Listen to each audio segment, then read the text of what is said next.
चंद्रमा छिप गया था और तारे भी मानो डर से झांकने से कतरा रहे थे।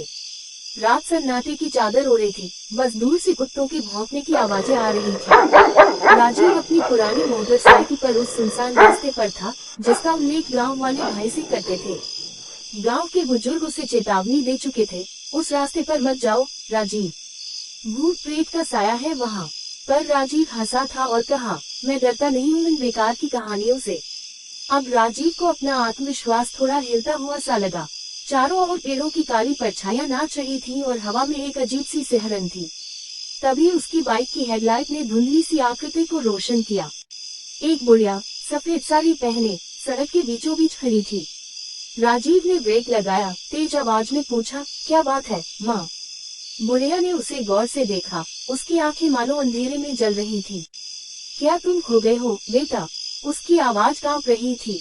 नहीं, मुझे जाना है गांव से बाहर, राजीव ने जवाब दिया। तो रास्ता भूल गए हो, वह गांव दूसरी तरफ है।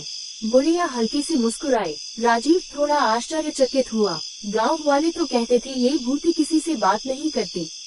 उसने माना, हाँ शायद आप सही कह रही हैं, मुझे दूसरी तरफ जाना है। बुढ़िया ने अपना हाथ उसकी बाइक की तरफ बढ़ाया, मुझे भी थोड़ा आगे छोड़ जाना है। क्या बिठा लोगे? राजीव को हिचकिचाहट हुई, परंतु उसकी विनम्रता ने मना करने नहीं दिया। उसने उसे बिठा लिया और आगे बढ़ा। कुछ दूर चलने के बाद राजीव को लगा बाइक मानो भारी हो गई है।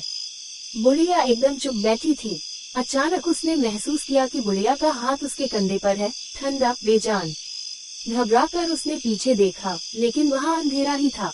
बुढ़िया गायब हो चुकी थी। उसी पल उसकी बाइक रुकी। जितना भी कोशिश की, वो उसे स्टॉप नहीं कर पाया। घबराहट उसे जकड़ने लगी। तभी उसे पीछे से हवा में फुसफुसाहट सुनाई दी, तुम रास्ता भूल गए बेटा, अब यहीं रहोगे। राजीव जोर से चिल्लाया, पसीने से तरबतर होकर उठा। ये सिर्फ एक सपना था, लेकिन डर उसके दिल में बैठा रहा। उस रात के बाद उसने फिर कभी उस रास्ते पर जाने की हिम्मत नहीं की। गांव वालों की कहानियों में शायद सच्चाई का दम होता है, आखिर अंधेरे के कुछ साए कभी नहीं मिटते। नोट, ये कहानी सिर्फ मनोरंजन के लिए है। भूत प्रेत के बारे में कोई निश्चित प्रमाण नहीं है।